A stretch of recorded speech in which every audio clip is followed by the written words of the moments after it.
저는 밴쿠버 필그림 교회에서 매주일 오후 2시에 설교합니다.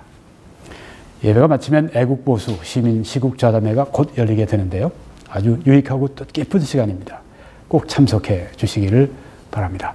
서리에 위치해 있습니다. 주소를 보시고 오시기 바라고, 녹화 때문에 오후 2시 이전에 참여해 주시면 감사하겠습니다.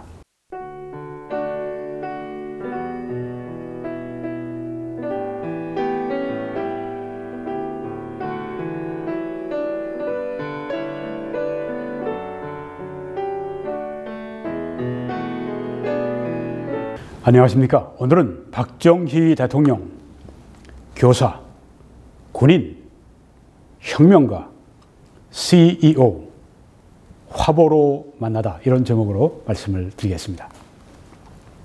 오늘 여러분들이 많은 화보를 보십니다. 박정희 대통령의 생애에 관한 여러 가지 이 사진들, 아주 정말 희귀하고 또 소중한 사진들을 이 크립 에듀 조상엽 대표님이 잘 모아서 아주 평생에 이런 일들을 기획하고 출판하신 분인데, 박정희 대통령이라고 하는 화보집을 내셨습니다. 그래서 제가 조 대표님의 적극적인 협조를 받아서 오늘 이 동영상을 제작할 수 있게 되었습니다.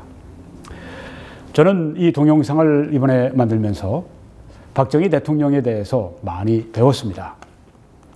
제게 박정희 대통령에 대해서 많이 가르쳐 주신 분은 여기 조갑재 대표님이십니다.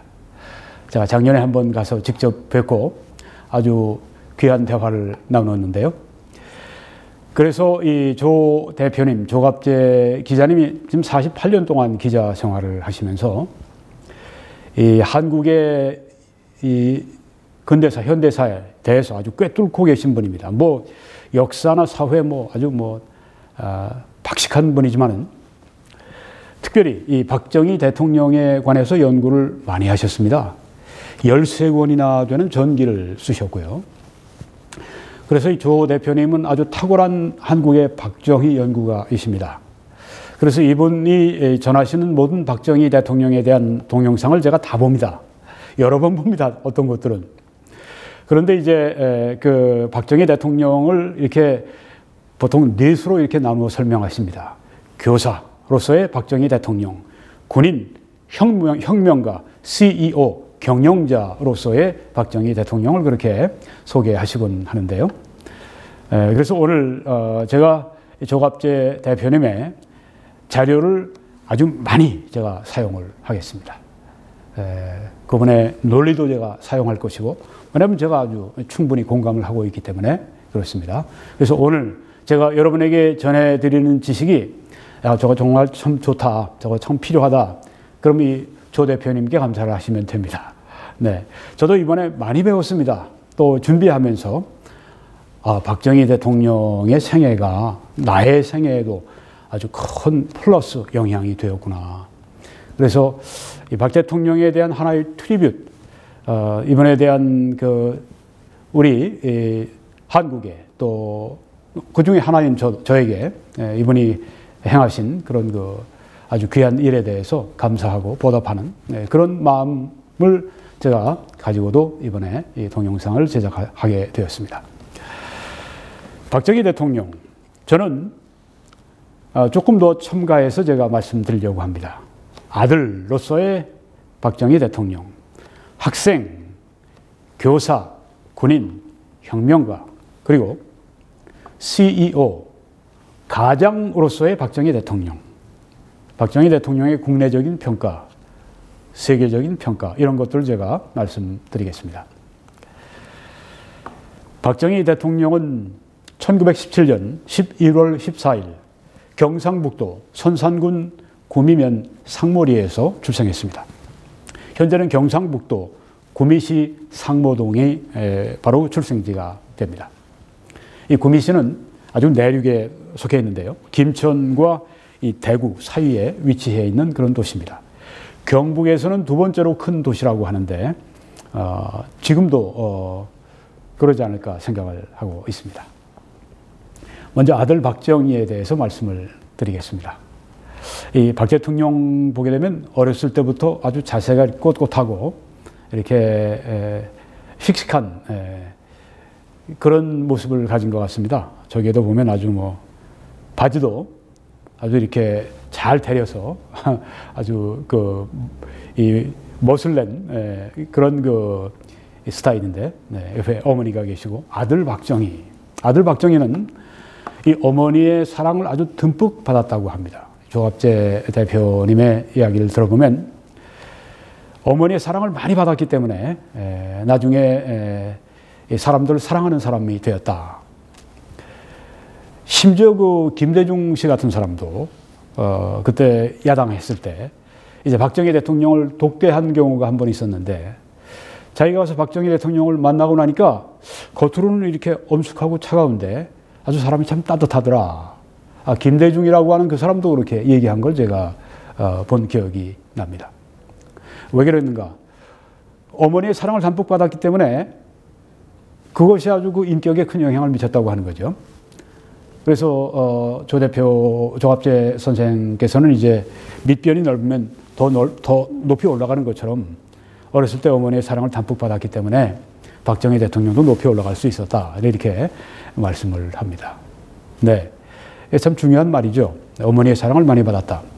아들 박지만은 또 이렇게 얘기한답니다. 아버지는 뭐 사람들을 사랑하는 것뿐 아니라 모든 것을 사랑하는 분입니다. 예, 제가 이번에 그 준비하고 또 공부하고 연구하고 그러면서 그 말이 참 그 공감이 되는 면이 참 많이 있었습니다. 이제 학생 박정희에 대해서 말씀드리겠습니다. 오른쪽에 이제 노란 동그라미 안에 거기가 바로 이제 학생 박정희입니다. 트럼펫을 잘 불었다고 그래요. 인문 교육을 잘 받았습니다. 박정희 대통령은 교육을 많이 받은 분입니다. 우리 이승만 박사님도 얼마나 교육을 많이 받은 아주 엘리트 중에 엘리트, 아주 세계적인 엘리트였죠. 박정희 대통령도 교육을 굉장히 많이 받은 분입니다. 특별히 인문 교육을 잘 받았습니다. 여러분이 보시는 저 사진, 저 사진은 이제 제가 인터넷에서 구해서 얻은 것입니다.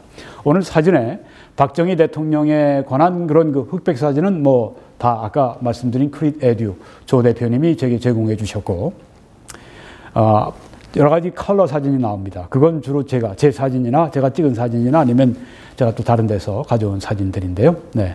이게 그 인터넷에 마침 아직 남아 있습니다. 네. 그래서 제가 구했는데, 대구 사범학교 저길 다니셨어요. 무려 5년을 저기에 다녔습니다. 왜냐하면은 저기 다닐 때 성적이 아주 안 좋았는데 73명 가운데 73등인가 했다고 그래요. 머리가 나쁜 게 아닙니다. 이 등록금을 낼 수가 없으니까 집에 가서 등록금 장만하느라고 있다가 장기 결석하고 그래서 이제 그렇게 성적이 낮았다고 하는데, 박정희 대통령 굉장히 총명한 분입니다. 그래서 대구 사범학교에서 5년간 공부를 했습니다. 그런데 이렇게 기록을 보면은 박 대통령은 침울했고 또 검도를 좋아했고 교련을 좋아했고, 그러니까 군인이 돼야 되겠죠. 네. 또 음악을 좋아했습니다. 아까 그 트럼펫 부는 모습을 보셨는데 트럼펫 불기를 좋아했고 또 독서를 좋아했고, 네, 아주 인문 교육을 잘 받은, 독서하면서 많이 사고한 그런 대통령이라고 하는 것입니다. 그래서 나중에 대통령이 된 다음에도 이렇게 이 부하들하고 이렇게 대화하고 그럴 때도 많이 이렇게 그 문법적으로나 단어나 많이 받아주고 그렇게 했답니다. 관리할 때 이건 관료라고 쓰는 게 좋아. 네. 그렇게 얘기를 했다고 그러고. 하여튼 뭐 조갑재 선생 같은 경우는 뭐 평생을 뭐 쓰면서 말하면서 산 분이니까 뭐 아주 탁월한 그런 이 언어 실력 감각이 있는 분이 바로 박 대통령이다. 그렇게 이야기를 했습니다. 많은 사람들이 박 대통령 하면 그냥 독재자 이렇게 생각을 하는데, 네, 저도 그렇게 예전엔 그렇게 생각을 한 때가 있었는데, 박정희 대통령을 우리가 그래서 공부를 해봐야 합니다. 우리가 생각하는 바하고 많이 다릅니다. 그리고 또 거기서 끝난 게 아니라, 사범학교에서 끝난 게 아니라 일본 육사를 또 가서 2년간 그렇게 또 공부를 했습니다. 일본에 건너가서요. 여러분이 지금 보시는 저 사진, 저도 제가 인터넷에서 받았는데요. 저희가 일본 육사입니다. 저기서 2년간 또 공부를 했습니다. 그리고 이제 해방이 된 다음이죠. 조선경비사관학교, 이제 육군사관학교로 바뀌었는데 육사 2기로 들어가게 됩니다. 거기서 또 공부하게 됩니다. 여러분이 보시는 것은 육사 도서관입니다. 그리고 군인으로서 미국 유학을 가게 됩니다. 여긴 지금 여러분이 미국의 웨스트포인트 육군사관학교 그 전경을 보고 계신데요. 군인으로 또 미국 유학까지 가게 됩니다. 그러니까 그 당시에 아주 엘리트였습니다. 일본 유학, 미국 유학, 만주의 군관학교, 뭐 아주 공부를 많이 한 분이 이 박정희 대통령입니다. 그런 다양한 교육 경험, 그러면서 그런 국가에 대해서 많이 생각했을 것입니다. 또 국가가 아주 어려울 때, 국가가 뭐 정말 뭐 그 일제 치하에 놓여 있고, 또 뭐 아주 해방정국 혼란스럽고, 국가에 대해서 많이 생각했고, 이 국가를 바꿔야 되겠다. 개조에 대한 그런 그 생각과 열정이 그때 그 꿈을 키웠을 거고, 또 박 대통령이 나중에 그 중화학공업이라고 하는 아주 굉장한 그 큰 스케일의 그런 일을 기획하고 추진하지 않습니까? 그런 것이 어디서 나왔을까? 그 일본도 굉장히 이 아시아에서는 뭐 그 최강의 나라였으니까 뭐 세계적으로도 뭐 2차 세계대전 시작할 때에는 미국 이 해군이 16위인데 일본이 첫째였을 겁니다. 네. 그만큼 아시아에서 아주 큰 국가였기 때문에 그 일본군 장교로 있으면서 또 그걸 많이 보았을 겁니다. 그래서 스케일이 굉장히 큰 그것을 그런 군 생활 또 이 유학 생활 공부하면서 많은 교육기간 동안에 가지게 됐을 것입니다. 이번엔 교사 박정희에 대해서 말씀드리겠습니다. 네, 교사 시절에 딱 두 가지 사진이 있는데 그 중에 하나입니다. 근데 둘 다 저렇게 그 꽃밭에 저기 둘러싸여 있습니다. 여학생들을 저렇게 가르쳤어요. 네. 문경의 보통학교 교사로 3년간을 거기서 봉직을 했습니다. 그 당시에 엘리트들이 이제 갈 수 있는 곳이 교사직이었다고 하는데, 근데 여기서 이제 뭐 한 3년 땜질하고 그 다음에 군대 가려고 했던 것이 아니라고 그래요. 이 조갑재 대표님은 이제 아주 전문적으로 연구를 많이 한 분이니까 여기서 아주 좋은 교사였답니다. 아주 따뜻하고 훌륭한 교사였답니다. 아까 어머니께 사랑을 많이 받았다고 그랬는데 사람을 사랑하고 만물을 사랑하는 분이라고 그렇게 뭐 아들이 아버지를 뭐 칭찬했으면 뭐 그보다 더 좋은 칭찬이 어디 있어요. 아주 따뜻하고 훌륭한 교사였답니다. 그리고 항상 이 가난한 자들을 챙겨주는 빈농의 자녀로 태어나서 그 학교 다닐 때도 그 등록금이 없어서 그냥 얼마나 고생하고, 그러니까 아는 거예요. 체험적으로 항상 가난한 자를 챙겨주었습니다. 나중에 이제 첫 번째 군복을 벗고 이제 그 대통령 출마해서 윤보선 이 대통령 후보와 이제 박정희 대통령 후보가 함께 이렇게 나섰을 때, 그때 그 도시보다 농촌에서 이 박정희 대통령의 표를 많이 찍었답니다. 왜냐하면 빈농의 아들이고, 네. 그런 모습이 평생의 그 수수한 모습이 나오지 않습니까? 월급을 털어서 그 학생들 신발 업내 사주기도 하고, 자기가 자전거를 사가지고 수십리가 떨어져 있는 이 학생들 가정을 방문해주고 아주 훌륭한 교사였다고 하는 것입니다. 소풍에 가서 물에 빠진 그 아이를 들어가서 구해내오기도 하고, 그리고 아이들을 모아서 그 당시 일제 치하에 어디 한글 교육하는 게 얼마나 어려워요. 이것 때문에 아주 미운 살로 박히고 막 그랬는데, 그런데도 아이들 모아서 한글 교육하고 그랬던 아주 참으로 좋은 교사였습니다. 왼쪽에 나이가 드셔서 지팡이도 들고 짚고 저렇게 아이를 품어주는 모습을 보이는데, 네. 이 교사, 군인, 혁명가, 경영자의 이 네 가지 모습을 가진 이 박정희 대통령, 그 바탕은 교사였다고 하는 것입니다. 이 조갑재 선생이 그걸 강조하더라고요. 인간애를 갖춘 교사였다. 인간애가 있을 때 좋은 교사가 나온다고 하는 거죠. 네, 그렇습니다. 좋은 교사는 왜 나오느냐? 인간애가 있기 때문입니다. 사랑하기 때문에 가르치는 것입니다. 설교자들 보면, 좋은 설교자들 보면 한결같이 사람을 사랑해요. 그 설교할 때 보면 사람을 사랑하니까 아주 뜨거운 마음으로 열심히 가르치는 것입니다. 그래서 위대한 지도자는 교사라고 하는 것입니다. 이거 아주 조갑재 대표가 참 강조를 잘하셨어요. 위대한 지도자는 교사입니다. 이승만, 박정희 다 교사적인 지도자였습니다. 그리고 이병철 씨도 그분이 이 조갑재 선생이 많이 연구했는데 이병철 씨도 역시 교사적인 그런 사업가였습니다. 그래서 인재제일 그렇게 또 이병철 씨도 하지 않았습니까? 평생의 인재를 기르는 그 일. 네, 이승만 대통령, 박정희 대통령, 우리나라는 정말 행운입니다. 우리 영적인 용어로 하면 하나님의 축복을 받은 민족입니다. 왜냐하면 초대 대통령 이승만, 3대 박정희 대통령 아주 훌륭한 지도자들을 가졌는데 그들 한결같이 교사적인 지도자들이었습니다. 많은 교육을 받았고 또 인간애를 가지고 정말 한국 백성을 사랑하고 그렇게 하면서 이 나라를 이끌어갔던 그런 지도자들이었다고 하는 것입니다. 이번엔 군인 박정희에 대해서 말씀을 드리겠습니다. 800년 만에 이 조선 막 지내고 800년 만에 등장한 군인 정치인 정중부의 난, 그 무인의 난 이후 800년 만에 군인 정치인이 처음 우리 한국에 나타난 것입니다. 오른쪽에는 장도용 중장이죠. 네. 그 박정희 대통령이 한 번은 그 공산주의 연루된 적이 있었습니다. 형 이름이 박상희라고 하는데 그만 경찰에 사살돼서 죽게 되었습니다. 화가 났어요.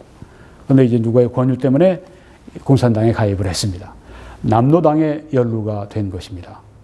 그래서 나중에 이제 이 조사가 들어가고 할 때 전기 고문도 받고 뭐 거의 뭐 아주 죽는 위치로 아주 사형으로 아주 그냥 그렇게 제껴놨는데 백선엽 장군이 그때 육군의 정보국장이었는데 이분이 만나서 이 박정희를 신문한 다음에 죽이지 마자. 그냥 군복만 벗겨. 백선엽 장군이 이 박정희 이 군인을 그때 살려주었습니다. 그래서 이제 군복 벗고 이제 일반인으로 돌아갔었는데 6.25가 터지는 바람에 다시 이제 장교가 필요하니까 그때 이제 군으로 다시 복귀하게 되었습니다. 조갑재 선생은 아주 재미있는 유머 같은 이야기를 합니다. 누가 박정희를 살려주고 누가 박정희를 한국의 대통령이 되게 만들었느냐. 그렇게 좌중에게 물어보고 난 다음에 누구겠습니까? 김일성입니다. 그렇게 대답하는 걸 봤습니다. 김일성이가 6.25 전쟁을 일으키니까 이 박정희 다시 군복을 입고 다시 들어와서 결국은 대통령이 됐다고 하는 그런 얘기예요. 네, 흥미있는 이야기입니다.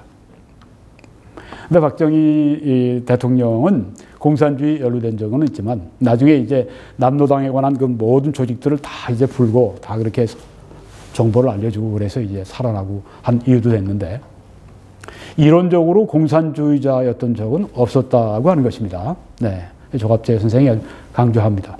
이론적으로 박정희 대통령이 정말 아주 그 골수 공산주의 그런 때는 없었다고 하는 겁니다. 여러분이 지금 보시는 사진은 육군 본부에 있는 교회에서 지금 함께 예배드리는 광경을 볼 수 있습니다. 저 뒤로 보니까 이후락 씨도 있고 저 뒤에 보니까 차지철 씨도 있고 다들 입을 벌려 찬송을 하는 모습인데 다 교인들이란 말이죠.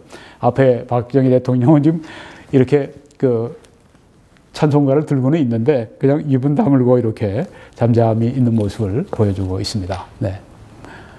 박정희 대통령은 네, 공산주의에 연루된 적이 있습니다. 그렇지만 이론적으로 아주 철저하게 공산주의자 된 적은 전혀 없었다고 하는 것입니다. 형 때문에 이제 형이 경찰의 손에 죽으니까 화가 나서 이제 그렇게 했던 것이죠. 처음 이제 윤보선 대통령 후보와 한참 이 선거전 할 때, 대통령 유세할 때, 그때 계속 이걸 물고 넘어지고 했습니다만은 뭐 문제가 없었습니다. 네. 이론적인 공산주의자는 아니었었습니다.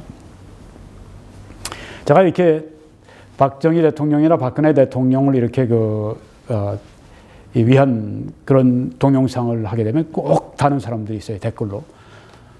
이 박정희 대통령의 그 일본 이름 다카 뭔가 하여튼 그 이름이 있는데 그 이름을 딱 대면서 뭐 그 이 만주의 뭐 군관 일본 뭐 장교 뭐 다카 뭐 하면서 그 딸 이렇게 하면서 아주 그냥 그 증오가 팍 배겨 있는 그런 그 댓글들을 막 올려놓는 사람들이 있습니다. 이 사람들이 왜 박정희 또 박근혜 이 두 분을 그렇게 증오하느냐? 그 이유 가운데 하나는 공산주의 때문에 그렇습니다. 공산주의가 팍 박혀 있으니까 반공주의자들에 대한 증오심이 팍 그냥 일어나는 거예요. 네. 그렇게 알면 됩니다. 제 댓글에도 보면은 어떤 몇 사람들이 아주 그냥 뭐 동영상만 올라가면 말로 입에 담을 수 없는 그런 그 욕설 그런 걸 그냥 계속 달아놓습니다. 여기 지금 또 보고 있는 사람이 있을 겁니다. 저는 그런 사람 귀신 들린 사람으로 취급을 합니다. 네. 그러니까 뭐 내게 뭐 괴롭힘을 주겠다 전혀 생각지 마세요. 예, 당신들은 귀신 들린 자로 내가 취급을 하니까. 아니 진짜 보면 귀신 들린 자처럼 그렇게 써놔요. 그러지 마십시오. 회개하시기 바랍니다. 박정희 대통령은 군인 가운데 가장 청렴 결백한 깨끗한 군인이었다고 합니다. 잘 알려진 사실이죠. 그래서 혁명 지도자로 추대받은 이유가 거기 있다고 합니다. 저희 노란 동그라미 아내가 박정희 소장이었는데요. 이건 뭐 국제적으로도 공인된 겁니다. 에즈라 보글, 미 하버드대 명예교수가 한 말입니다. 박정희가 없었다면 오늘날의 한국은 없다. 이 뭐 미국의 하버드 교수가 한 얘기입니다. 박정희는 헌신적이었고 개인적으로는 착복하지 않았으며 이게 국제적으로도 아주 그냥 이름이 난 명성이 난 겁니다. 청렴결백하다고 하는 거. 열심히 일했다. 그는 국가에 일신을 바친 리더였다. 아주 뭐 리더십에 있어서는 뭐 헌신적인 박정희를 아주 치는 것입니다.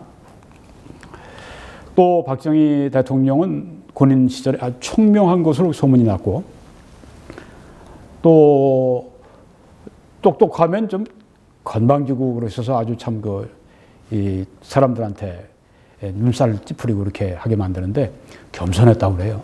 네. 그리고 말을 아주 점잖은 말을 사용했다고 합니다. 뭐 교사니까 본래가 바탕이 욕을 안 했답니다. 인격자였다고 하는 거죠.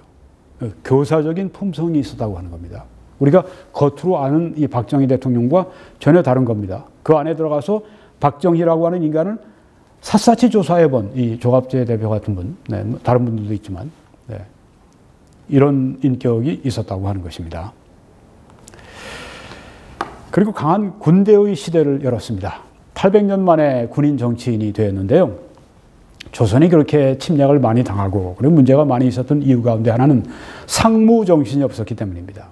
즉 군을 존경하고 군을 뭐 숭상이라는 표현을 좀 순모하지만 숙모주의라고 하는 게 그런 겁니다. 근데 이제 군인 대통령이 돼서 아주 강한 군대의 시대를 열었습니다. 이런 그 시대가 좀 다시 좀 오면 좋겠어요. 아주 강력한 그런 박정희, 제2의 박정희 같은 그런 군 출신 지도자가 딱 나와서 이렇게 아주 혼란한 전국을 딱 잡고 끌어갈 수 있는 일이 있었으면 뭐 많은 보수우파 시민들이 그렇게 생각들을 하고 계십니다만은 아주 여기 사진이 선명하게 잘 나와 있습니다. 강한 군대의 시대를 열었습니다. 박정희 대통령이 있기 전에 얼마나 혼란스러웠습니까? 딱 질서를 잡고 강한 군대의 시대를 열었습니다. 이번엔 혁명가 박정희에 대해서 말씀을 드리겠습니다. 1주년 5.16 혁명 1주년 기념식을 한 광경이 보이고 있는데요. 국가를 살리기 위해서는 민주주의를 파괴해도 된다. 이런 신념을 가지고 있었습니다. 조갑재 대표께서도 이것을 자기 말처럼 그렇게 하는 걸 보았습니다. 여러분, 한번 예를 들어볼까요? 어떤 사람이 지금 다리 난간에서 떨어져서 죽으려고 합니다. 어떻게 해야 되겠습니까? 붙잡아야죠. 나를 막 공격하고 완력으로 나를 막 밀쳐내고 뛰어내리려고 하면 어떻게 합니까? 완력으로 그를 붙잡아 놔야죠. 근데 나를 잡고 함께 그냥 그 물속으로 들어가려고 할 것 같으면 어떡합니까? 완력으로 하다 안 되면 그냥 할 수 있으면 주먹을 날려서라도 좀 쓰러뜨려서 정신이 좀 차리게 해야죠. 그때는 이 사람의 의견을 존중해주고 뭐 민주주의라고 그러는 때가 아닙니다. 사람부터 살려놓고 봐야 되니까 이 살리려면 이 미쳐 날뛰는 이걸 그냥 때려잡은 다음에 우선 잠재워놓고 그 다음 살려야 되지 않겠습니까? 민주주의가 좋은 것이긴 하지만 중요하지만 나라가 죽는데 무슨 민주주의가 거기에 앞설 수가 있겠습니까? 네. 국가를 살리기 위해서는 민주주의를 일시적으로 제한하고 파괴해도 된다고 하는 것입니다. 이거 뭐 있을 수가 없다고 얘기하는 사람들은 말 앞에 마차를 갖다 붙이는 사람들과 마찬가지입니다. 박정희 대통령이 집권하기 전에 한국의 민주주의가 11년 동안 있었는데 얼마나 혼란스러운지 모릅니다. 한국인들이 자기 말하기는 좋아하고 희생하기는 좋아하지 않고 아주 엉망진창의 그런 민주주의를 악용하고 나라를 파괴하는 사람들이 있기 때문에 민주주의적인 방식으로 도저히 나라를 구할 수 없다면 어떡하겠습니까? 여기 왼쪽에 앉아있는 분이 윤보선 대통령입니다. 당시. 이 5.16 혁명이 일어나고 난 다음에 윤보선 대통령이 사람들 있는 앞에서 그런 얘기를 했다고 그러죠. 일어날 일이 일어났구만. 네. 자기도 이런 혼돈, 장면 내각이 혼돈 가운데 있는 전국을 바로잡지 못하고 그냥 쓸려다니고 이런 모습을 보면서 안타까워했는데 올 것이 왔구만. 그리고 자기가 아주 하야를 하고 박정희 당시 이 소장에게 아주 그냥 나라를 좀 잘 세워달라고 그렇게 맡겼다고 그러죠. 네. 민주적인 방식으로 도저히 나라를 구할 수 없었다고 하는 것은 이건 뭐 군부뿐 아니라 여기에 지금 그 당시 윤보선 대통령도 그렇게 생각했었다고 하는 것입니다. 얼마나 한국이 그렇게 혼란스러웠는지. 한시적으로 민주주의를 파괴하고 나라를 살려야 한다. 왜 그런가? 아까 처음에 시작할 때 제가 논리를 말씀드렸습니다. 함께 물에 빠져 죽자고 하는 사람은 일단 KO에서 그냥 쓰러뜨려 놓고 난 다음에 제정신 들게 하고 그 다음에 해야 됩니다. 민주주의는 하나님이 아니다. 이런 말을 한 분이 박정희 대통령이라고 합니다. 네, 맞죠? 맞는 말입니다. 민주주의를 우상 숭배하는 사람들이 있어요. 민주주의가 뭐 하나님처럼 그렇게 되는 그 사람들이 있습니다. 그러면서 아주 나라를 벼랑 끝으로 몰고 가면서도 끝까지 민주주의 하다 죽겠다고 가는 사람도 있습니다. 그러면 어떻게 합니까? 같이 떨어져 죽어야 됩니까? 천만에요. 나라를 살려야죠. 나라를 살려야 합니다. 그래야 민주주의도 살아납니다. 나라를 살리기 위해서는 민주주의를 한국식으로 제안할 수 있다. 야, 저 김몽김 목사 말이야. 저 아주 독재자의 논리를 가지고 우리에게 지금 말을 하고 있네. 여러분 꼭 그런 것만 아닙니다. 박정희 대통령은 민주주의를 부정한 적이 없어요. 또 민주주의가 가장 좋은 제도임을 인정을 했습니다. 그런데 민주주의가 제대로 돌아가지 않을 때, 그리고 지금 정말 이 나라가 이 난관을 뚫고 경제를 개발하고 이렇게 해서 정말 이 북한에 있는 북한 공산당들하고 싸워서 나라를 살리고 나라를 지키기 위해서 잠시적으로 이 독재를 하면서 그렇게 자유를 제한하면서 민주주의를 제한하면서 나가는 것이 잘못된 것은 결코 아니라고 하는 것은 세계의 여러 지식인들이 또 말을 합니다. 곧 보여드리려고 하는데 여기 유신체제의 시절의 사진입니다. 유신체제. 이건 독재체제로 그 사람들이 이해를 합니다. 물론 독재체제가 없다고 말할 수 없죠. 네. 독재체제. 그렇지만 독재체제만이다 그렇게 규정할 수는 없다고 하는 것입니다. 왜냐하면 이 조갑재 대표의 이제 의견인데 그 안에 민주적인 기능이 많이 있었기 때문이라고 하는 겁니다. 유신 안에도요. 다만 언론과 정치의 자유 제한이 있었고 그런데 언론과 정치를 최소한 통제했다고 하는 것입니다. 국가가 민주주의보다 더 중요하다. 이 논리를 엘빈 터플러, 유명한 그 미래학자, 미국의 뉴욕대 명예박사를 받은 분이 한 말입니다. 민주화라고 하는 것은 산업화가 끝나야 가능한 것이다. 자유라고 하는 것은 그 나라의 수준에 맞게 제한되어야 한다. 네, 아주 정말 그 박정희 대통령의 논리와 아주 일맥상통하는 그런 것을 여기 미국의 학자가 얘기하는 걸 볼 수가 있습니다. 이것을 가지고, 즉 자유를 그 나라의 수준에 맞게 제한하는 것을 가지고 독재라고 매도하는 것은 말이 되지 않는다. 이렇게 엘빈 토플러, 유명한 책도 얼마나 많이 우리나라에 번역이 나왔습니까? 네. 우리나라의 김상기 충남대 역사학 교수도 이렇게 평가를 합니다. 박정희는 비록 민주화 운동을 탄압하였지만 역설적으로 민주주의의 필수적인 중산층을 대폭 창출시켜서 한국 민주주의 발전에 크게 기여했다. 또 이렇게 말을 합니다. 네, 독재가 다 나빴던 건 아닙니다. 오늘날 좌파 독재는 나라를 완전히 이걸 정말 추락시키고 망가뜨리고 멸망으로 끌고 가고 있지만 그 당시 박정희 대통령의 개발은 그걸 개발 독재라고 우리가 얘기할 수가 있습니다. 개발을 위해서 있었습니다. 그래도 독재를 어느 정도 하면서도 개발을 하지 않았습니까? 이만큼 경제를 만들어 놓는데 그래서 그 중산층이 생기고 그래서 민주주의가 한국에 정착이 되게 하지 않았습니까? 이런 면을 또 봐야 된다고 하는 거죠.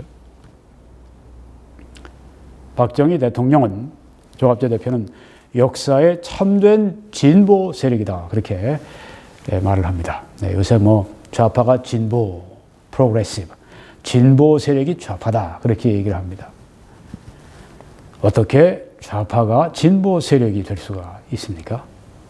동성애를 합법화하고 낙태를 합법화하고 비트코인을 그냥 가지고 젊은이들에게 투기심을 불러일으키고 원전을 그렇게 그냥 망가뜨려 놓고 원전 산업에 대해서 망가뜨려 놓고 이게 어떻게 진보 세력입니까? 도덕적인 퇴폐, 퇴보 세력이죠.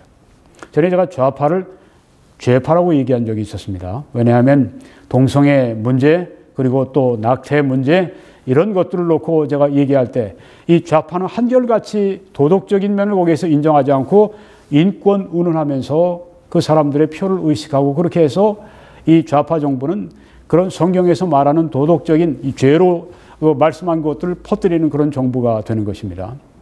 좌파 정부는 그래서 그런 면에 죄파 정부고 좌파 정부는 그렇기 때문에 적그리스도 정부가 되는 것이고 사탄적인 정부가 되는 것입니다. 이건 제가 아주 팩트를 사실을 그대로 말씀드리는 겁니다. 일부러 과장해서 말씀드리는 게 아닙니다. 죄파, 좌파, 퇴보, 죄파가 진보라고요? 웃기지 마시오. 역사에 진짜 참된 진보 세력이 누굽니까? 박정희 대통령이나 저 같은 사람도 놓고도 이 퇴보 좌파 사람들이 하는 얘기는, 퇴보 죄파 사람들이 하는 얘기는 수구 꼴통들이라고 얘기합니다. 이 퇴보 죄파들이 수구 꼴통들입니다. 자, 한번 봅시다. 박정희 대통령이 왜 이 진보 편에 서 있는 진보 세력인가? 문명 건설이 기준입니다. 문명, civilization. 여기 지금 우리가 문명을 보고 있습니다. 네. 제가 이번 여름에 찍은 사진입니다. 우리 광화문에 있는 그 건물, 우람한 그 건물들이 여기에 한눈에 보이고 있습니다. 이런 문명 건설이 기준입니다. 이것이 세계사의 흐름입니다. 이 세계사의 흐름과 같은 방향으로 갈 때, 문명을 건설할 때 그게 바로 진보라고 하는 것입니다. 이걸 거꾸로 가져가는 자들은 퇴보를 말하는 것입니다.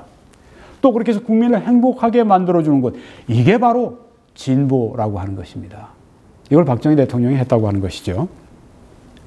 박정희 대통령은 조선시대에 있었던 그 무지막지한 정말 퇴보적인 이 신분 제도를 타파해버렸습니다.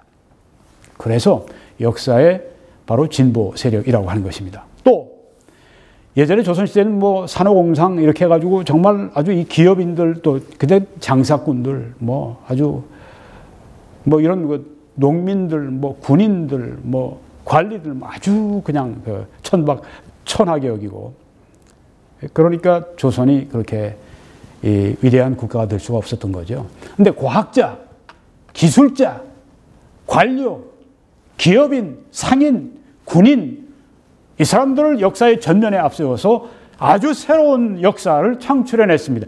바로 이것이 진보 세력의 아주 본질이라고 하는 것입니다. 박정희 대통령이 바로 그 일을 했다고 하는 것입니다. 그래서 박정희는 진보라고 하는 것입니다. 또 박정희 대통령은 국가 제도를 건설했고 직업 공무원 제도를 확립했습니다. 여러분 저기 뒤에 세종대왕상 옆에 뒤에 있는 것이 바로 우리 그 정부 총사인데요. 네. 이런 모든 일들 직업 공무원 제도 확립하고 법령을 정비하고 이 모든 것들이 다 진보가 아닙니까? 이것을 박정희 대통령이 했기 때문에 아주 진보 중에 진보라고 하는 것입니다. 또 새마을 운동을 해서 농촌 근대화 사업을 해서 얼마나 한국의 농촌이 푸르고 부하게 됐고 또 결과적으로 우리 한국이 그렇게 됐습니까? 이게 바로 진보라고 하는 것입니다. 여러분 여기에 폴 케네디 미 예일대학 교수가 한 말이 있습니다. 세계 최빈국의 하나였던 가장 가난한 나라였던 한국이 박정희의 새마을 운동을 시작으로 해서 불과 20년 만에 세계적인 무역 국가가 되었음을 경이롭게 본다고 이렇게 바로 외국에서 아주 그 미국의 세계적인 그 석학들이 지금 한결같이 얘기를 하고 있지 않습니까? 이걸 수국골통이라고 그래요. 이 수국골통이라고 하는 사람들은 제정신이 아닙니다. 바로 진보가 이런 것입니다. 또 자주 국방력을 건설을 했습니다. 원자탄까지 만들려고 했다가 미국이 너무 압력을 가하니까 끝내 못하고 말았는데 그만큼 아주 자주 국방에 대한 이 박정희 대통령은 항상 김대중, 뭐 김영삼, 김대중 이런 사람들이 라이벌이 아니었다고 그래요. 항상 김일성을 라이벌로 생각하고 했다고 하는 것입니다. 또 고속도로, 경부고속도로를 봅니다. 그 인프라, 사회 그 이 기간 산업 같은 인프라 확충하는 이 일. 이 고속도로를 뚫어놨기 때문에 전국이 그렇게 발전할 수가 있게 된 것이죠. 전에 어땠습니까? 김영삼 씨 같은 경우도 반대하다가 저 위에 들어 누워가지고 그냥 뭐 반대까지 하고 말이죠. 참 정말 그런 게 수국골통이에요. 이 고속도로 까는 사람들이 진보입니다. 근데 와서 지금 그 퇴보 좌파가 와서 뭐 수국골통이니 웃기지도 마라. 뭘 한 게 있다고. 자기들도 지금 이런 때 있으면 고속도로 박정희 대통령이 다 깔아놓은 거 이거 타고 다니면서 말이지 즐기고 그러면서 딱 내리고 나면 고속도로 만든 사람을 욕을 해. 이런 뻔뻔하기 짝이 없는 철면피 같은 사람들. 당신들은 고속도로 타지 말어. 고속도로 등 인프라를 확충을 했습니다. 또 중화공업을 건설을 했습니다. 노동자들을 중산층으로 만들었습니다. 여러분 여기 비행기 아래 오른쪽에 보시게 되면 굉장한 그 산업단지가 있죠. 저희가 울산 산업단지입니다. 중화공업을 거의 건설해 놓은 것입니다. 그 짧은 시간 동안에. 저기에 이 기능공으로 들어갔던 그 사람들이 나중에는 어떻게 됐는가 하면 뭐 거의 그 1년에 1억씩 받는 그런 그 진짜 그 대단한 그런 그 사람들이 됐죠. 1억입니까? 1년에? 그렇죠. 1억 정도 되는. 나중에 조사를 해보니까 아들들은 다 대학 졸업했고 처음에 기능공 들어갔던 사람들이 나중에 다 집 샀고 다 자동차 굴리고 있고 중산층이 된 겁니다. 그런데 이 사람들이 이번에 박정희 대통령의 딸 박근혜 대통령을 그렇게 탄핵을 시켜요. 참 정말 배은망덕한 사람들이죠. 국민 교육을 강화했습니다. 근대 국가를 넘어서 세계적인 수준의 문명 건설자가 되었습니다. 그런데 박정희 대통령은 수국골통이라고 그래요?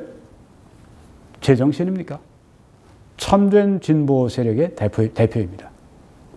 수국골통 같은 퇴보 좌파들이 자기들은 무슨 진보라고 무슨 진보? 문명을 진보시켜야죠.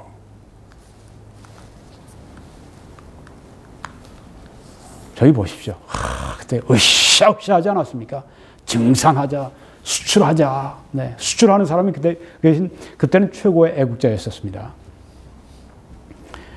이런 동안에 엄청난 부가 축적이 됐고, 그런데 그 부를 균등하게 나누었습니다. 노무현 대통령이 뭐 부익부 빈익빈 해가지고 이 계급 갈등을 가르고, 그게 본래 이제 주사파 또 이 공산주의자들, 이 좌파, 친북, 종북 좌파들이 하는 일인데, 노무현 씨가 그러지 않았습니까? 그런데 한국은 어땠는가? 엄청난 부를 쌓는 과정에 그 부를 균등하게 나눴습니다. 통계로 나온 거랍니다. 조 대표의 말씀입니다. 한국이 세계에서 이 부가 가장 균등하게 분배되는 나라랍니다. 이 공산주의보다 더, 네, 거기야 뭐 다 거지 만드는, 균등하게 거지 만드는 데고, 네. 중국이야 이제 이 자본주의를 바꿨으니까 조금 달라졌지만, 좀 뭐 북한이야 역시 그렇죠. 한국은 어떤가? 세계에서 그렇게 많은 이 부를 축적을 하면서도 가장 균등하게 분배되는 그런 나라가 됐다 하는 것이죠. 여기에 박정희 대통령의 탁월한 리더십이 있었다고 하는 것입니다. 왜 그렇게 했는가? 그렇게 할 수 있었는가? 세계의 진보 세력인 해양 문화권과 연대했기 때문이다. 네, 뭐 미국, 그다음에 영향을 받은 일본, 뭐 해양 문화권은 달리 얘기하면 기독교 문화권입니다. 네, 세계의 진보 세력입니다. 기독교는 항상 세상을 진보로 이끌어 왔으니까요. 네, 여성 참정권 이런 이끌고 여성들을 정말 그 우대해주고 이런 모든 것들이 다 이 성경에서 기독교에서 나온 것들입니다. 자유, 평등, 민주 이런 것들이 다 이 성경에서 다 비롯되었습니다. 이 안에 다 들어 있습니다. 이것이 우리 사람들이 점점 깨어나면서 이 성경에 있는 진리들을 가지고 우리 삶 가운데 적용한 거죠. 민주주의가 어디서 시작이 됐습니까? 영국입니다. 거기가 기독교 땅이었고, 그 다음 미국입니다. 거기도 역시 크리스천 네이션이었었고. 자, 다시 돌아가서 세계의 진보 세력인 해양 문화권과 연대를 했기 때문이다. 그렇지만 항상 한국인의 역사적인 뿌리가 동양에 있음을 항상 기억했다고 하는 것입니다. 이제는 CEO 박정희에 대해서 말씀을 드리겠습니다. 경영자, 최고 경영자. 아주 경영자로 대성공을 했죠. 전두환, 그 이후에 노태우 이런 대통령 그 30년 동안에, 그러니까 박정희 대통령, 그 다음에 전두환, 노태우 30년 이 군 출신 대통령들, 이 동안에 대한민국이 아주 획기적으로 발전을 했습니다. 전두환, 노태우 대통령 시절에도 계속 경제가 그렇게 성장을 했었죠. 여러분 보십시오. 여기 서울 부산 간 고속도로인데, 저기 중앙에 탑인데 보시면 그 중앙에 1970년 7월 7일 개통한 날짜예요. 네, 아주 외우기가 쉽습니다. 저 경부간 고속도로가 1970년 7월 7일에 네, 그렇게 개통이 됐습니다. 여긴 지금 이제 그 월남 파병하는 군인들인데, 이 반문명 세력인 공산주의의 도전을 극복했습니다. 박정희 대통령이 리더십을 발휘해서 강력한 반공 국가로 자리를 잡았습니다. 이건 뭐 그 미국의 드와이트 아이젠하워 34대 대통령도 인정을 한 바입니다. 박정희가 있었기에 한국은 공산권의 마지노선을 지켜낼 수 있었다라고 이렇게 미국 아이젠하워 대통령이 호평을 했습니다. 또 그뿐 아니라 영국의 제임스 캘런 수상도 이렇게 말합니다. 박정희로 인해서 소련의 남한 공산 통일의 기틀이 좌절되었다. 네. 반공국가, 이 반공을 우리는 항상 해야 합니다. 이런 때 더 강하게 해야 합니다. 박정희 대통령은 유능한 혁명가였었고, 또한 위대한 경영자였었다고 하는 것입니다. 영어로는 이제 이것을 revolutionary, 혁명가, 또 visionary, 뭐 보통 기업가들에 대해서 이렇게 말을 쓰는데요. 네. 현 체제를 파괴하는 것뿐 아니라, 잘못된 거 파괴하는 것뿐 아니라 재건하고 더 발전시키는데 아주 유능한 지도자였다고 하는 것입니다. 박정희의 근대화 전략은 무엇인가? 그것은 세계사의 진보 세력, 여기 해양문화권, 진보 세력이 공유했던 개혁, 개방, 실용, 과학, 민주, 자유, 자주 이런 가치관에 기반해서 성공을 했다고 하는 것입니다. 이 가치관, 한 개인과 한 가정과 한 국가의 가치관이 얼마나 중요한지 모릅니다. 박정희는 그래서 진보 세력이라고 하는 것입니다. 이런 가치관을 가진 사람이 왜 진보가 아닙니까? 이걸 수구꼴통이라고 그래요? 제정신입니까? 박정희 대통령이 집권할 때 우리나라의 1인당 국민소득은 통계가 가능한 103개 국가 중에 거의 하 87등에 속해 있었습니다. 그런데 18년 집권하고 난 다음에 선진국 문턱까지 이렇게 올려놓았습니다. 루프트한자 비행기를 타고 독일로 가는 대통령 노예를 보여주고 있습니다. 그래서 글로리아 아로요 필리핀 14대 대통령이 이렇게 찬사를 보냈습니다. 1965년 필리핀의 1인당 GNP가 270달러였을 때 한국의 1인당 GNP는 102달러였지만 그때 우리 2배 이상이었네요. 네. 2006년에 필리핀 1인당 GNP가 1030달러였을 때 한국의 1인당 GNP는 16,500달러로 변화했다. 야, 이 수치가 어마어마한 겁니다. 이게 아까 두 배 반이니까 거의 뭐 필리핀과 40배, 50배의 차이가 난 겁니다. 그 GNP가. 왜 이렇게 됐는가? 가난한 절대 빈곤의 후진국에서 조국보다 잘 살던 동남아 나라들을 따돌리고 산업화의 기틀을 마련한 박정희 대통령의 지도력이 존경스럽다고 했습니다. 아로요 대통령이 이처럼 칭찬을 해 주는데요. 외부에서는 그렇게 칭찬하는데 내부에서는 또 그렇게 죽이지 못해서 야단이에요. 네, 잘못된 겁니다. 잘한 건 잘했다고 그래야죠. 자기가 그렇게 또 혜택도 받았는데 사람이 그럴 수가 있습니까? 박정희 대통령의 지도력이 존경스럽다. 참 이거 정말 감사한 일입니다. 하나님이 이런 지도자를 세워주셔서 우리나라가 이렇게 잘 됐다고 하는 거. 전 개인적으로 목사로서 그리스도인으로서 하나님께 참 감사하고 또 개인적으로 이 박정희 대통령의 그 지도력과 수고에 대해서 참 감사를 하게 됩니다. 네, 유신체제 기간 1972년에서 1979년입니다. 그때 박 대통령이 가장 비판을 많이 받았습니다. 박 대통령을 좋아하는 사람들도 유신체제는 잘못된 거야. 그 독재체제는 잘못된 거야. 그런데 조갑재 대표의 말이 맞습니다. 유신이 없었다면 박정희는 반쪽이었다고 하는 것입니다. 그 조갑재 정말 왜 그래? 아마 사람들이 조갑재 대표는 제가 왜 그 박정희 대통령에 대해서 하는 얘기를 그분이 얘기할 때 제가 잘 듣는가 하면 조갑재 대표는 박정희 대통령의 박해를 받아서 조선일보 기자 때 해직을 당한 경험이 있는 분입니다. 해직을 당한 사람이 박정희 대통령을 이렇게 칭찬할 때에는 이유가 있는 겁니다. 그게 저도 귀를 더 기울이게 되는 겁니다. 그분의 말에. 또 해박하고. 바르고. 유신이 없으면 박정희는 반쪽이다. 이거 완전히 독재 논리에 완전히 그냥 물들었네. 아닙니다. 한번 보십시오. 헨리 키신저가 왜 독재자입니까? 독재 비호자입니까? 아니죠. 미 국무장관입니다. 그가 이렇게 얘기했습니다. 민주주의와 경제발전이 동시에 이루어지기란 사실상 어려웠다. 러시아가 이 두 가지를 동시에 추구하다가 어떤 결과를 초래했는지 다 알고 있지 않은가. 망했죠. 네. 당시 박 대통령의 판단이 옳았다는 것을 알 수 있다. 경제 개발을 위해서. 네. 이때 자유를 제한하고 유신 조치를 통해서 나라를 구한다. 나라를 살린다. 이게 옳았다. 이걸 우리도 지금 안다.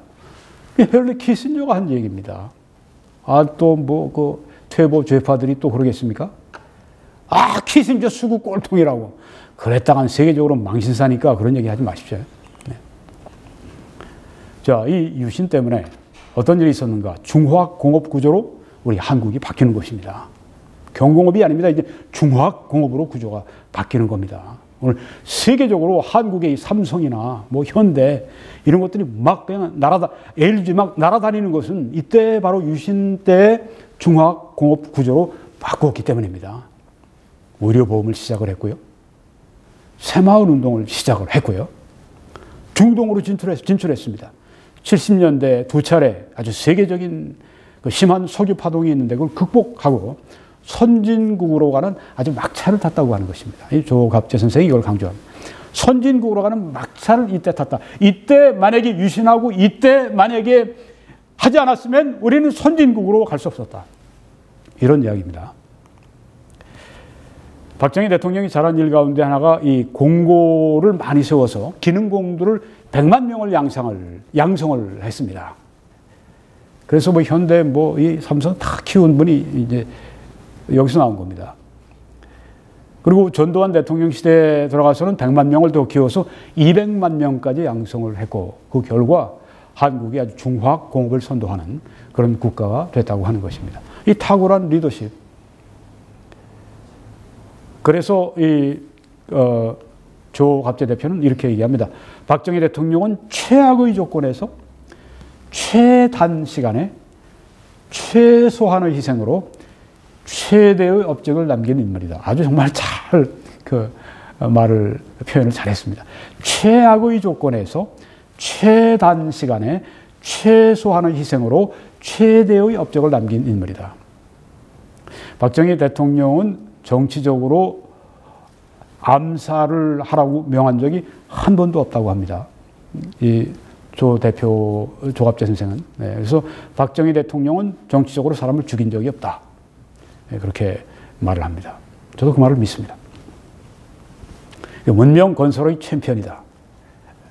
조 대표는 그래서 20세기의 세계적인 인물 10명 중에 하나다. 이렇게 말을 했습니다. 네, 놀라운 일입니다. 우리가 20세기에 세계의 10명의 최고 지도자 가운데 한 사람이 우리 대한민국의 대통령이었다고 하는 사실. 네. 그게 바로 오늘날의 대한민국을 만든 아주 원동력이 됐다고 하는 것입니다. 이건 우리가 잊어서는 안 됩니다. 이건 사실이기 때문에. 한 것이 무엇인가? 법치제도를 올려놨죠. 경제적인 기반을 그렇게 세웠습니다. 저희 뒤에 보는 게 삼성 건물입니다. 군대 조직을 아주 잘 정비했습니다. 언론 기관을 세웠습니다. 학교와 연구소를 세웠습니다. 그리고 무엇보다 문명의 기준인 장수국가가 됐다고 하는 것입니다. 평균 수명이 세계에서 한국이 세 번째. 네. 남자는 평균 수명이 79세, 여자는 86세. 또 건강 수명이 있다고 그래요. 그 건강 수명도 한국이 3등이랍니다. 세계에서. 물론 일본이 1등이랍니다. 남녀 합해서 73.2세. 이렇게 한국이 문명에서 아주 이렇게 높은 수준으로 올라갔다고 하는 것이죠. 의료보험, 근데 이렇게 사람들이 오래 살고 이렇게 장수하고 이런 이유 가운데 하나가 이런 의료 이런 혜택을 받기 때문인데 의료보험 체제를 잘 도입했다. 1977년 7월 1일에 도입했는데 값이 가장 싸고 가장 편리하고 재정 상태가 최우수하다고 하는 겁니다. 여기 우리 캐나다에서도 좀 사회주의적인 그런 정책으로 이제 건강보험을 하고 있는데 여기에 있는 우리 한인들은 여기에서 치료를 안 받죠. 한국으로 들어가서 치료를 받습니다. 돈을 내면서도. 왜 그러냐면 여기에서는 기다리다가 죽으니까 이거 치료를 받으려도 한국은 금방 들어가서 하지만 여기는 한 6개월 기다리다가 그냥 죽는 경우들이 많이 있으니까 기다리지 않고 들어가는 겁니다. 캐나다보다 더 좋아요. 세계에서 제일 좋습니다. 이걸 박정희 대통령이 시작했다고 하는 겁니다. 또 지난 100년 동안에 이 세상에서 키가 가장 큰 사람이 누군가? 그게 바로 한국 여자들인데 무려 20cm나 컸다고 하는 겁니다. 네. 문명이 얼마나 우리가 높은 수준이 됐는가를 보여주는 것이죠. 또 하나, 여권 파워. 여권을, 우리 한국 여권을 가지고 나가서 세계에 여권이 얼마나 이게 존중을 받는가. 세계에서 1등에서 3등 항상 이렇게 왔다 갔다 한답니다. 1등으로 국민 대우를 받는 것입니다. 비자가 없이도 한국 여권만 가지고 있으면 170여 개의 나라를 갈 수 있습니다. 미국 여권 가지고도 이만큼 못 가는데 이렇게 한국이 아주 월등하게 올라간 그 배경에는 박정희 대통령의 희생과 헌신과 눈물과 희생과 땀이 있었다고 하는 것이죠. 그걸 우리가 잊지 말아야 합니다. 여러분 이걸 들으시면서 아직 박정희 대통령에게 여러분이 충분히 감사하지 못했으면 감사하시기 바랍니다. 또 그의 딸 박근혜 대통령에게 감사하시고 그가 무죄 석방되는 일에 여러분이 힘쓰시기 바랍니다. 이 박정희식 개발 모델이 세계화가 됐습니다. 제가 오늘 시간이 없어서 캄보디아의 훈센 총리, 몽골의 어떤 대통령, 등등, 제가 이런 아시아, 아프리카 지도자들 찬사 제가 생략했습니다만은. 그래서 세계 각국의 국민들이 혜택을 받게 됐습니다. 왜? 그거 해보니까 잘 되거든요. 그러니까 조갑재 선생은 박정희 대통령 노벨 평화상 한 100개쯤 수상해야 된다. 네, 그런 면에서 볼 때는 아주 세계적인 지도자를 배출했다고 하는 것입니다. 네. 북쪽에다가 핵 개발하는 돈 주고 이 노벨 평화상 받은 이 김대중 씨. 수치스럽습니다. 최악의 대통령이라고 저는 생각합니다. 오늘 이런 위기를 가져왔으니까. 진짜 노벨 평화상 100개쯤 받아야 될 사람이 박정희 대통령이에요. 이 일을 하지 않았습니까? 세계적으로 좋은 일을 하지 않았습니까? 김대중 씨 같은 사람은 아주 세계적으로 지금 아주 그냥 그것 때문에 문제를 일으켜놨고.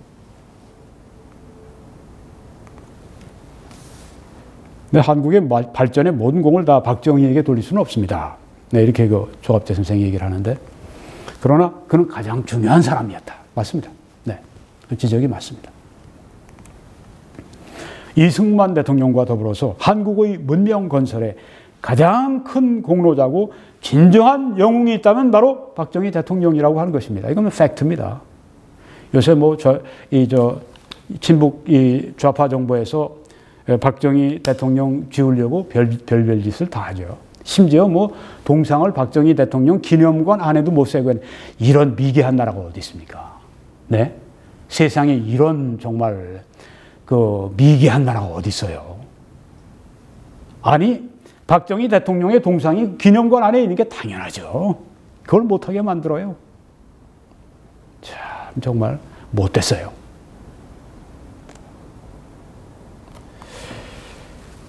박정희 대통령은 동시대의 모든 사람을 영웅으로 만든 사람입니다. 그래서 혼자만 영웅된 게 아니라, 그리고 다른 사람은 다 아주 그냥 자기를 섬기게 만드는 그런 사람이 아니라, 그는 여기 사진의 중앙에 박 대통령 옆에 있는 사람이 이병철 삼성 회장입니다. 고 이병철 씨. 이병철 등 각 분야의 사람들을 영웅으로 만들어 놨습니다. 또 정주영 씨가 보이죠? 정주영 회장. 정주영 씨 등 각 분야의 사람들을 영웅으로 만들어 놨습니다. 영웅 시대를 열었습니다. 그래서 영웅이라고 하는 것입니다. 맞습니다. 이 지적이요. 그래서 마하티르 말레이시아 사대 총리가 박정희 대통령은 매우 강한 지도자였으며 기업을 일으켜 국부를 증진시킨 훌륭한 지도자라고 그렇게 세계에서 찬사를 보내지 않습니까?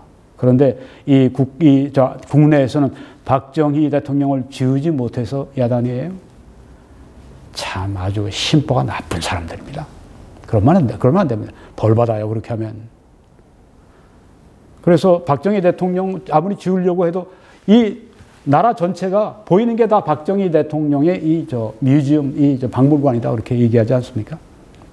네.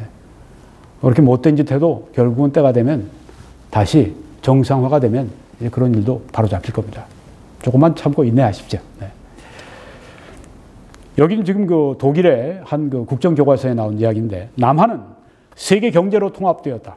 대통령 박정희는 강력한 손으로 남한을 농업국가에서 산업 능력을 가진 국가를 형성했다.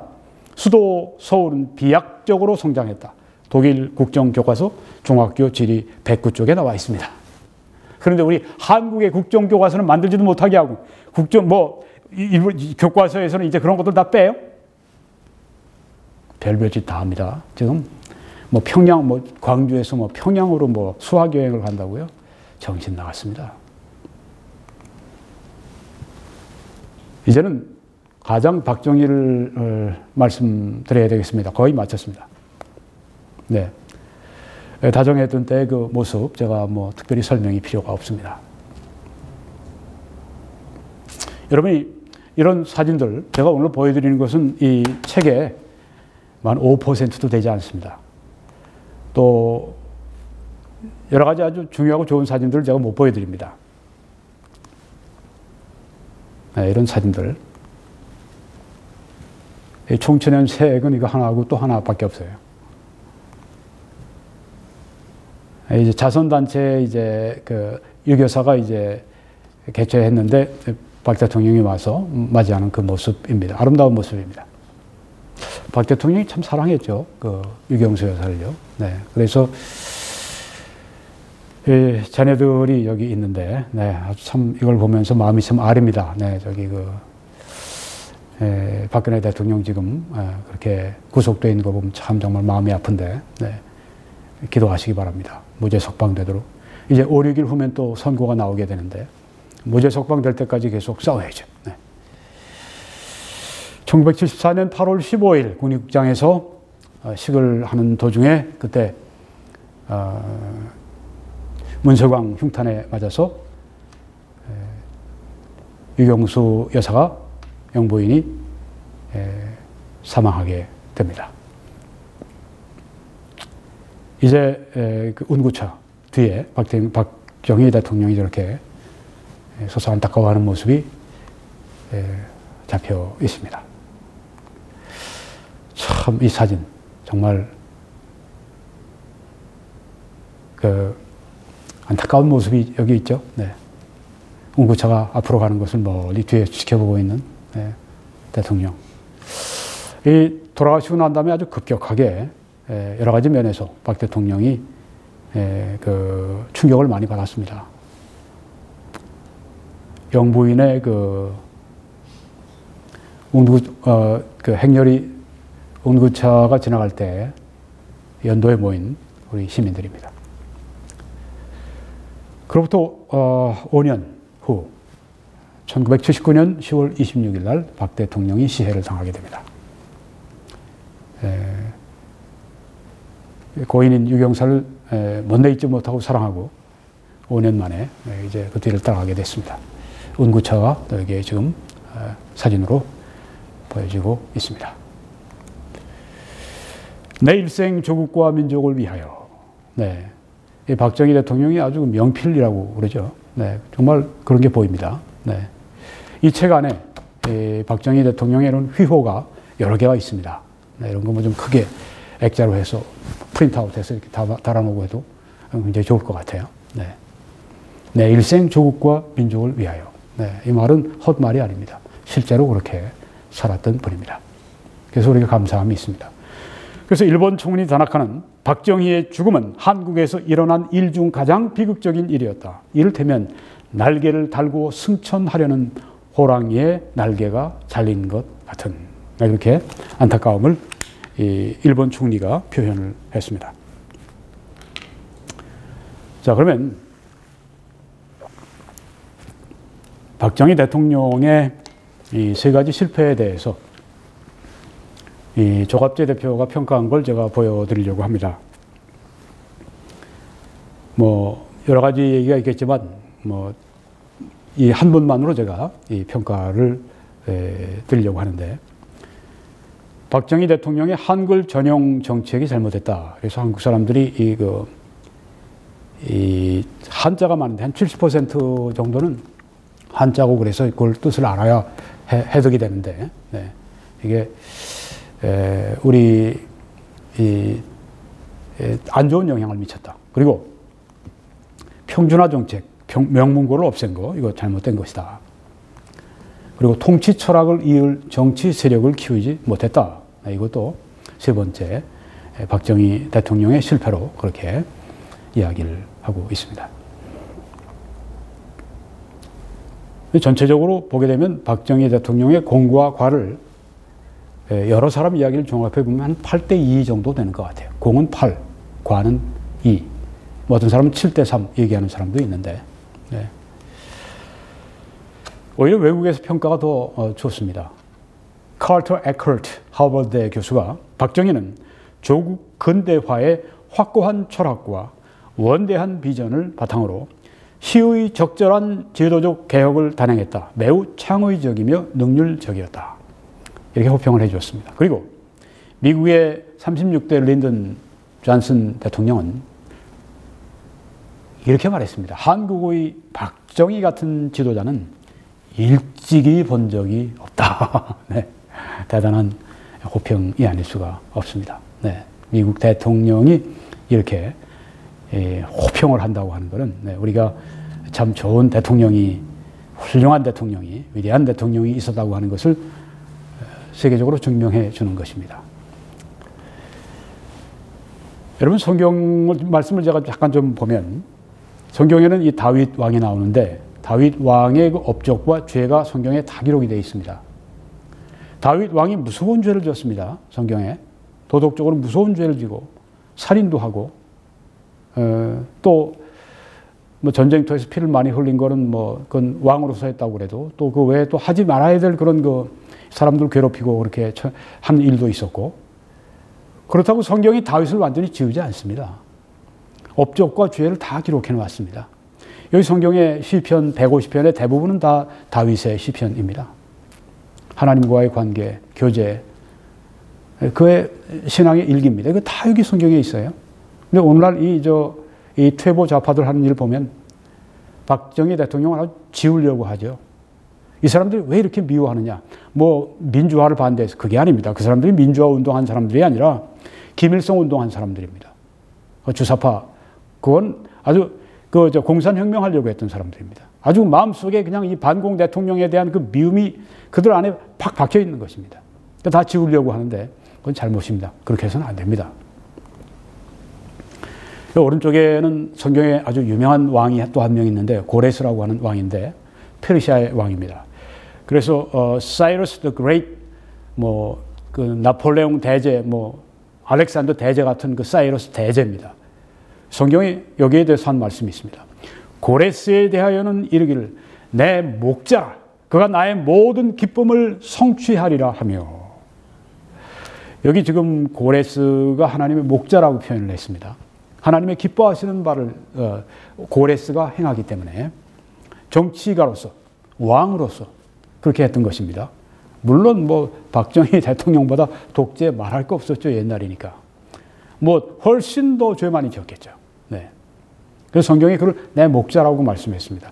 하나님이 세우신 일꾼입니다. 모든 위에 세운 권세를 하나님이 세우셨다고 했는데 박정희 대통령도 이 말씀에 의거해서 보면 하나님이 내 목자라고 그렇게 말씀할 수 있는 그런 사람입니다. 예루살렘에 대하여는 이루기를 중건되리라 하며 성전에 대하여는 네 기초가 놓여지리라 하는 자니라. 이스라엘 사람들도 다시 바벨론 땅에 포로된 사람들을 돌려보낸 일을 했고, 박정희 대통령은 또 하나님께서 우리 민족과 나라, 저는 목사고 그리스도인이니까 교회를 세우는 그 뒷받침, 이 모든 것을 하는데 쓰신 그런 제목이었습니다. 그런데 이 말씀을 좀 드려야 되겠습니다. 내일 일을 너희가 알지 못하는도다. 너희 생명이 무엇이냐? 너희는 잠깐 보이다가 없어지는 안개니라. 박 대통령의 생애를 보면서 먼저 떠난 6.24를 보면서 5년 먼저 떠나시고 그 다음에 18년 만에 대통령 18년 만에 세상을 떠난 박 대통령을 보면서 이 말씀이 저는 생각이 나는 겁니다. 내일 일을 너희가 알지 못한다. 너희 생명이 무엇이냐? 너희는 잠깐 보이다가 없어지는 안개니라.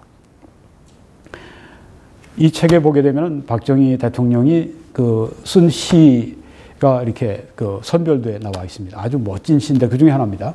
보십시오. 박정희 대통령의 시입니다. 조금 전에 말씀드린 성경 말씀과 일맥상통해 있습니다. 세월은 흘러 꽃은 갔다가 다시 돌아왔건만 인생은 나그네처럼 잠깐 왔다가 한 번 떠나가면 다시 돌아올 줄을 모르더라.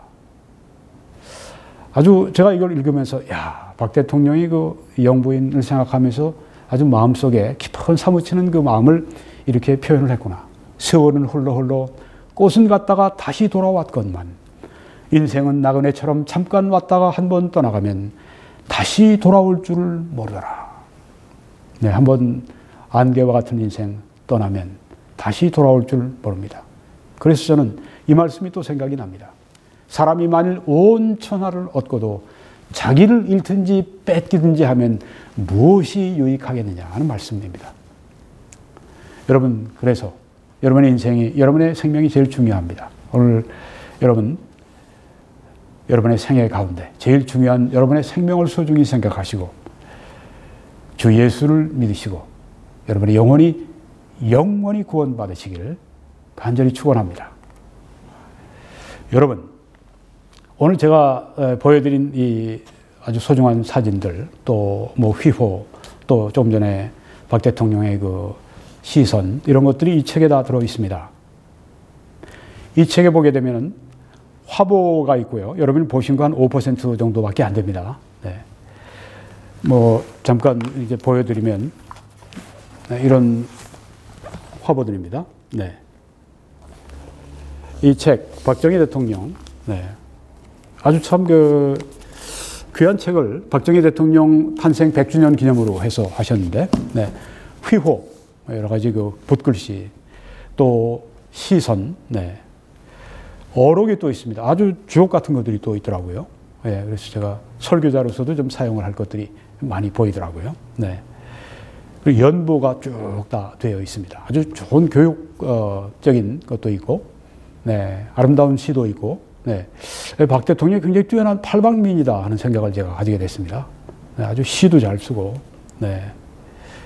붓글씨도 잘 쓰고, 네. 그래서, 여러분들에게 제가 이 책을 좀 추천해 드리고 싶습니다. 여러분들이 이제 구입하기를 원하시는 분들이 계시면 이리로 연락하십시오. 이 크리드 에듀 대표 조상엽 대표에게 010-5327-0207 네, 그렇게 해서 전화하십시오. 뭐 김홍기 목사님 동영상 보고 전화했습니다. 말씀하세요. 더 잘해 주시겠죠. 뭐. 네. 그래서 여러분들이 하나의 뭐 집에 한 좋은 역사 보물처럼 그렇게 두시고 후손들에게 또 주시고 또 여러분들이 또 이렇게 보시면서 좀 추억에 잠기시기도 하고, 네. 또 여러 가지 뭐 사용할 것들 말씀드렸습니다. 하실 수 있고, 네. 저도 박정희 대통령에 대해서 조금이라도 빚을 갚은 것 같아서 마음이 좀 후련합니다. 여러분, 이 메시지를 함께 전해주시기를 부탁합니다. 기도해 주시고 주위에 이 동영상 좀 알려주시고 또 재정적인 후원으로 함께 전해 주십시오. 댓글 송원을 감사합니다. 여기에 있는 해외와 또 국내의 이 정보를 통해서 그렇게 좀 해 주시기 바라고요. 이 웹사이트에 들어와 주셔서 저기 주소가 있습니다. 밑에 그 후원 거기를 클릭하시면 캐나다와 미국에서 그냥 뱅크를 통해서 쉽게 그렇게 도우실 수 있는 길이 또 있습니다. 하나님께서 여러분들의 그 후원에 크게 갚아주시길 저는 기도합니다. 저는 밴쿠버 필그림 교회에서 매주일 오후 2시에 설교합니다. 예배가 마치면 애국보수 시민 시국자담회가 곧 열리게 되는데요. 아주 유익하고 뜻깊은 시간입니다. 꼭 참석해 주시기를 바랍니다. 서리에 위치해 있습니다. 주소를 보시고 오시기 바라고 녹화 때문에 오후 2시 이전에 참여해 주시면 감사하겠습니다.